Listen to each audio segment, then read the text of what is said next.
দুই বাইকের মুখোমুখি সংঘর্ষে গুরুতর জখম দুই ব্যক্তি। শুক্রবার রাত আনুমানিক 9টা নাগাদ আহত ব্যক্তিদের একজনের বাড়ির লোকেদের সাথে কথা বলে জানা গেছে তার নাম আব্দুল ওয়াহাব, বাড়ি বাঙালবাড়ির আগাপুরে।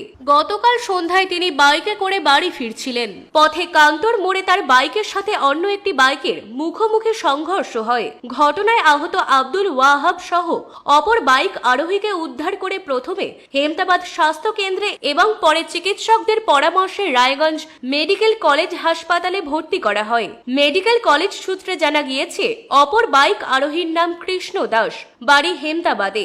এদিন এ বিষয়ে আব্দুল ওয়াহাবের ভাইপো জৈনুদ্দিন হক বলেন, আপনার নাম? জৈনুদ্দিন হক। কি হবে আপনার? কাকা হবে। কি নাম? আব্দুল ওয়াহাব। আব্দুল ওয়াহাব। বয়স কত? 57। বাড়ি কোথায়? আগাপুর। আগাপুর। অ্যাক্সিডেন্ট কান্তর মোড়ে হয়েছে। কোথায় হলো অ্যাক্সিডেন্টটা? কান্তর মোড়ে। কান্তর মোড়। কি করেন উনি? ডিলার অফিসে কাজ করেন। কিসের সাথে হলো অ্যাক্সিডেন্টটা? দুটা বাইক ছিল। দুটো বাইক ছিল। উনি একাই ছিলেন? উনি না, আরেকজন ছিল।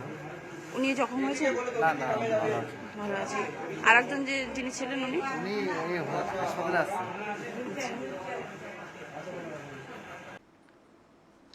রায়গঞ্জ থেকে বিথিকা পালের রিপোর্ট, কুলিক নিউজ।